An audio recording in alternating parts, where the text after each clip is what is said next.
the thing between the three of us, we're problem solvers. Mm-hmm. So let's not blow anything out of the water just because it seems difficult. The whole idea was to do something that is rooted in a history and a heritage with the Jamaican music that we all love and have been playing for the last 20 years, and essentially putting a new spin on it, something that hasn't necessarily been done a whole lot, if at all, which is fusing the orchestration of a big band with the ska music of the 60s. I'm kind of thinking if we did full bore session, do a whole album, whole day, and make it an event. Obviously, we're pulling the best talent from the last 20 years. It's made kind of a big impact on the ska scene. I mean, it went in waves, but it was a pretty big deal for a long time with all those bands. A lot of kids really grew up with that, even though they didn't know where it came from. And just like the impact the Skylights had, where how much music, world music, has reggae influenced, most people don't realize it came from, these dudes in Kingston a long time ago that were just making this to have money to eat that night. Yeah, I was thinking actually I don't think in these terms a lot, but it's sort of fate that the timing is what it is with the fact that it's 50th anniversary.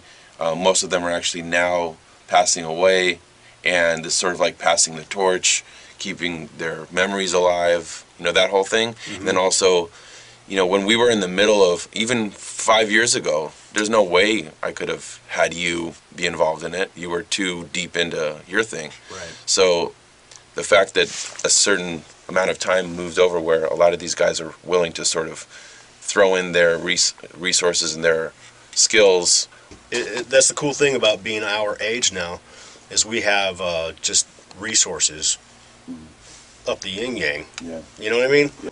And on top of the music, the way I'm thinking about it is it's such a cool idea.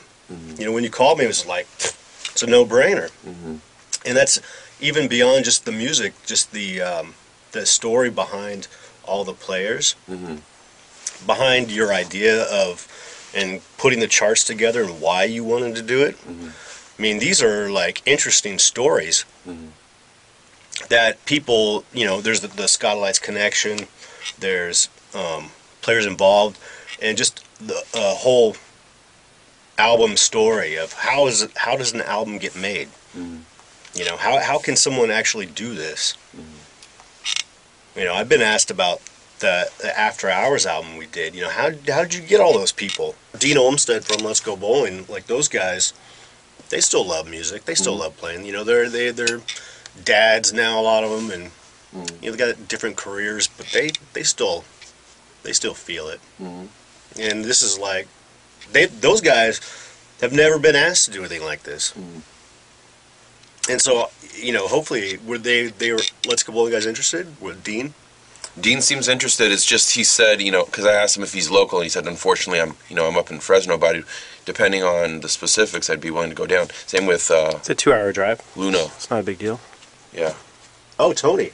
Tony was also saying that he might. Oh, snap! The sound. Yeah, because that's the thing. I was talking about the trumpets with Kincaid, and he was saying, both of us feel like we could handle the lead parts, but that's not really our strong suit. Right.